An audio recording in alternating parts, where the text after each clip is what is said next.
What is an ontology? For our purposes, it's a visual analysis of the essential and desirable elements of a course and how those elements relate to one another. One caveat: this isn't the definitive course ontology. Like snowflakes, 10 instructional designers would likely generate 10 unique ontologies, with significant overlap in content and structure. It doesn't need to be ideal, it does need to be valid. We anticipate refinements and additions from the user community over time. Note the starting assumptions. The ontology doesn't reflect these things because we assume they exist.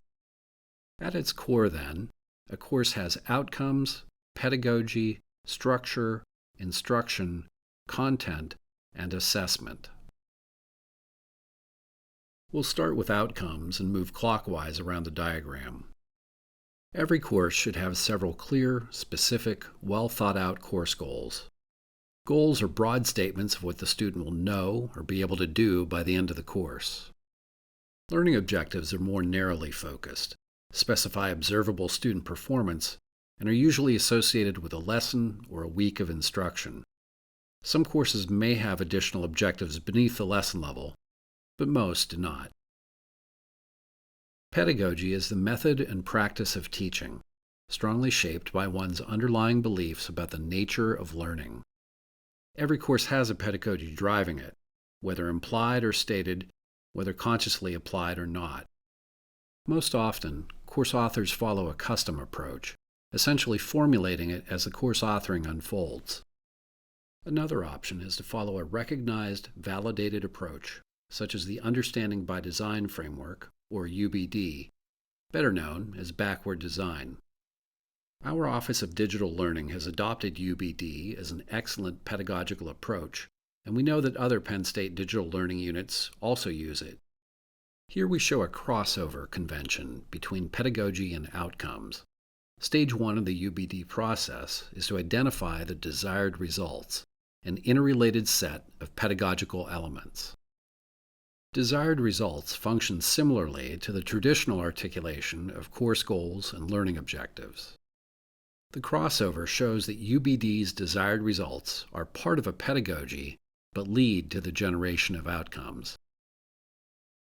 We've tried to keep course structure simple yet realistic. Naming conventions vary, structural schemes are many, course durations differ. We identify optional elements while defining the required minimum. A few courses consist of some larger unit of organization, such as units or modules. Units are optional.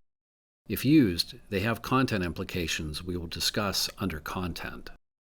Most courses are organized around a week of instruction, usually referred to as lessons or weeks. We show this as required, since an absence of structure at this level would be detrimental to students. Lessons also have content implications. Sometimes lessons break down into sub-lessons. This is optional. Pages are a logical, familiar, and manageable structure for students. Pages consist of several HAX blocks, such as paragraph, image, video player, self-check, table, etc. Instruction is the planned sequence of teaching and learning activities. This might be the richest branch of the ontology, but also one that could become too complicated to be useful. We define teaching at a broad level using specific examples, which are representative, not exhaustive. What do we do when we teach? Although UBD categorizes teaching activity using Adler's 3 modes, those modes aren't unique to UBD. Note that these activities are not hierarchical and not necessarily sequential. Good teachers routinely shift modes as needed.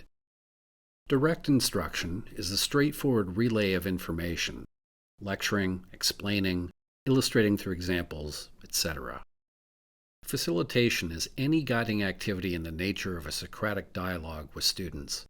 The teacher is questioning, reasoning, guiding, and helping students to achieve instructional goals. Coaching is analogous to sports.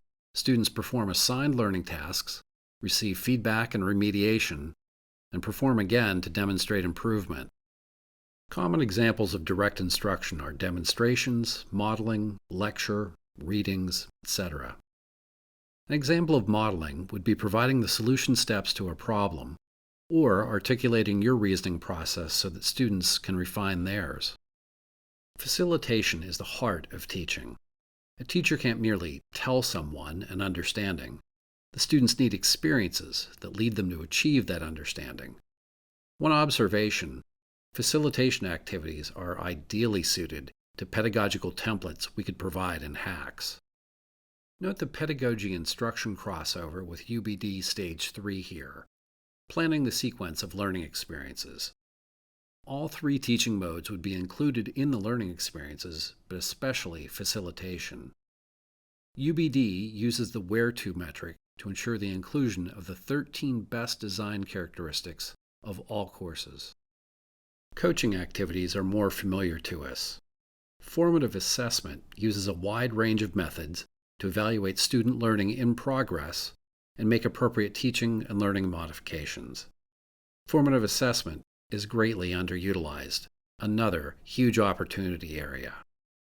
The OARS model, which stands for Observation, Analysis, Reflection, Synthesis, was developed for the film music course, but later adapted for an art history course. The double diamond process is used in DMD courses, but could work in any design course. These teaching activities associate most strongly with coaching due to their complexity and need for feedback over a longer period of time. Learning activities here follow the UBD construct, although other approaches would be very similar. Note that these activities are hierarchical, culminating in activities where the student demonstrates performance with understanding. I avoided redundancy by not specifying examples, since learning activities are the flip side of teaching activities. Interestingly, the content branch took shape as a product of two aspects: the structural considerations in play and a student's progress in the learning sequence. For example, this content is pre-instructional, content whose purpose is to prepare a student for the lesson to come. It should introduce, motivate, orient, and make clear the upcoming instruction and the student's tasks and responsibilities. Likewise, if a course uses larger structural components, like units or modules, we expect an overview at that level. We also expect an overview and objectives at the lesson level. The concept map is a highly useful content type, not often implemented, slated for future development. Our natural inclination is to classify content by instructional purpose, like a lecture or a demonstration page, an image gallery to see a range of examples, or a lesson overview and objectives page. This is the heart of the instructional content a student would encounter, built from any combination of HAX blocks available. Here, those instructional templates mentioned earlier could be applied. Students could clarify their understanding or participate in class polls, and they could avoid common misconceptions, receive metacognitive tips, and get help. It is always good practice to provide a summary for reflection and integration, and a reuse of that concept map would be great. Assessment is an interesting branch, and we found it useful to organize it according to the assessment purpose and the level of impact upon a student: high stakes, low stakes, no stakes. In the context of a course, the phrase high stakes departs from the commonly associated meaning of standardized testing with weighty consequences, such as scholastic achievement tests or professional certification. Instead, high stakes refers to major assessments that significantly determine a course grade. Their purpose is to evaluate a student's acquired capabilities over time in relation to specific learning goals, also known as summative assessment. By contrast, low-stakes assessments, while graded, impact the student's grade much less. The classic example is the quiz. Not everything must be graded to be useful. No-stakes assessments should be part of the overall assessment strategy. Formative assessment is primarily diagnostic, as explained earlier in coaching. Many undergraduate courses lack a well-thought-out formative assessment strategy. Here are some examples of no-stakes and low-stakes assessments. The association here is loose. You could have a low-stakes 1-minute paper or a no-stakes exercise.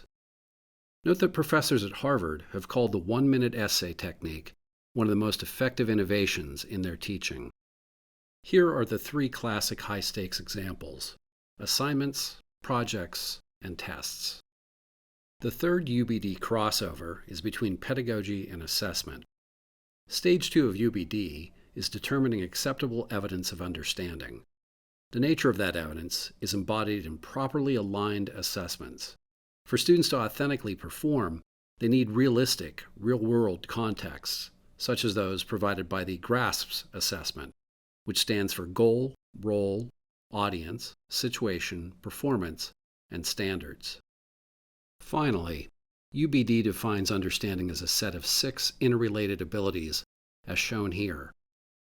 The 6 facets of understanding function similarly to Bloom's taxonomy, informing all 3 design stages. They serve to align the desired results with the acceptable evidence of understanding, with the sequence of learning experiences required.